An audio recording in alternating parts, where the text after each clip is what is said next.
Hey guys, I thought I'd make a quick video just about Subjugation and some of the characters I think are quite underrated and not used as much.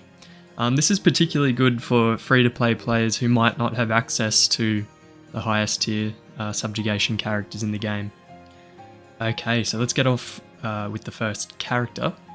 So the first one's going to be Fractured Griff, and that's because I think he is the single most underrated unit for Subjugations. So if we just look at his stats quickly, this is at level 90, fully ascended and fully awakened. He has an attack of 6900, which is really solid. Good HP, as all gun users have, 61k, 3800 defense, 12% crit rate, and 150% crit damage.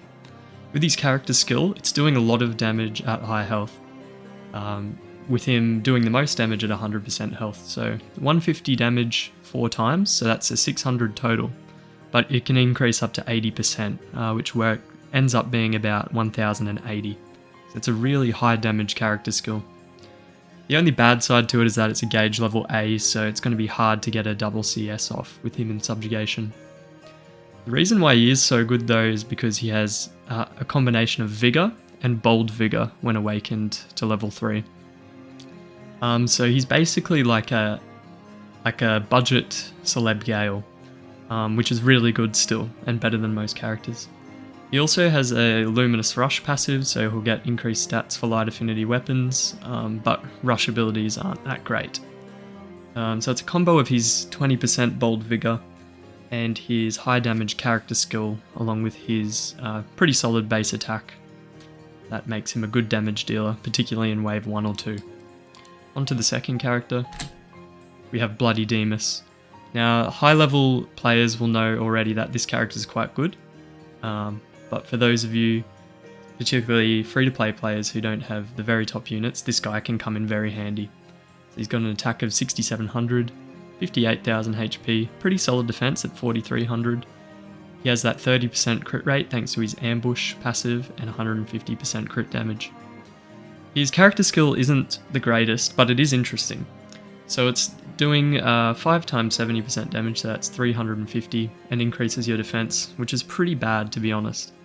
The reason why it's interesting is because you can get off 2 character skills with him in the same combo.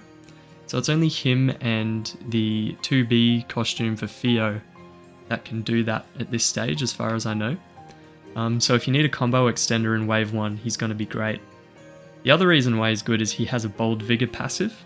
So damage up 40% when HP is above 70%. That's equal to Celeb Gale. Ambush is always a great passive, and then he gets Vigor when awakened 3 times. So he's going to be a really solid auto attack sort of damager, and combo extender for wave 1 in particular. On to the third one. Now this is one that people might have forgotten about, and I love this costume. So we have Abstract Theo, 5400 attack when awakened, pretty low, to be honest. HP is good at 53,000, really good defense at 6,700, solid crit rate with the 2% bonus as well on all Theo costumes, and a 150% crit damage. The character skill is really cool now, and I forgot to add in the update to her character skill. So she'll do 170% damage 3 times, which totals 510, but that'll increase by 80% when inflicted by a status element, which ends up being about 910. The thing that I've forgotten to add is that she will also increase water damage taken by 20% for the boss, and that was during the last sort of buff to some of the characters. So when Abstract Rion got buffed, Abstract Theo also got buffed as well. So she's really good in the Versus Fire Subjugation. In terms of her passives, the Ambush and the Vigor are really nice, and Aegis doesn't really matter. So she's a kind of a forgotten about elemental defense breaker after her buff. For number 4 we have EX Griff. Again, lots of high level players will know that he can be useful in wave 1, but many players don't know why he's so good in wave 1. So he's got okay attack, 4800, really good HP and defense, 61k and 7k respectively.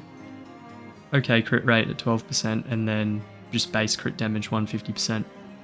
The reason why he's so good in wave 1 is a combination of his massive his huge damaging character skill. So it's 150 damage 5 times, which is already 750%. And he'll get an increase to his damage based on combo length, and he increases his own attack by 20% for 15 seconds. Now these chain attack skills, they increase massively. I think his can do, is it like 2,400% damage or something like that? I'll flash it up on the screen when I make the final video, the maximum damage he can get with his character skill, in combination with his pursuit of 50% on chain attacks of 5 or more. Remember, if you give him an EX gun, he will be doing hits of 5 or more anyway. So he can reach the damage cap quite easily in Wave 1, even outside of knockdown, and that's the reason why he's so good. You'll see a lot of these guys are Wave 1 attackers so far. The Aegis and the Ice Water Guard passives don't really matter too much. Okay, lastly is Abstract Lavania. Attack of 6900, pretty good. HP 64k, that's massive. Okay defense, normal crit rate and crit damage. His character skill will do 450% damage in total, so 90% 5 times. It's also a Gauge C skill, so it's easy to get a double CS off with him.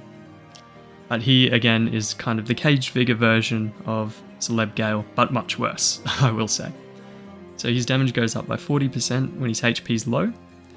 He also gets a Vigor bonus of 20% and then Void Rush as his Awakening ability, which isn't the best. So if he can get targeted somehow, either in a Wave 2 or in the final wave, and he can be below 60% of his health, he's going to be dishing out massive damage, both during auto attacks and with his character skill. I do have a few honourable mentions just to finish the vid. Fractured Noelle, the absolute demon in PvP. Because of her passives, she's going to be doing insane damage in Subjugation as well. Her character skill will also give herself a pursuit buff on top of doing some pretty solid damage, so she's a great choice if you don't have Final Fantasy XIV Noelle. Second is Celeb Argo, surprisingly, and his character skill will give him an 80% pursuit buff from memory, so that's massive, and he's a good auto attacker during knockdown. His animations can be a bit slow, so you want to hope for a 4 hit quite a lot with him, but with an EX weapon, particularly like EX guns in Dark or EX staves, he does really quick animations and can get a lot of damage in, especially if his character skill is used to get into knockdown. Okay, and lastly we have 2B. She has a high damage character skill at low health, and she received Caged Vigor as a 3rd ability when she's awakened 3 times, so she might be an interesting damage source in either the 2nd or the 3rd wave if you're lacking characters. Alright, so they're all my underrated characters for Subjugation, so if you have any of those and you're a free-to-play player without the top units, try some of these guys out. Catch you guys in another vid.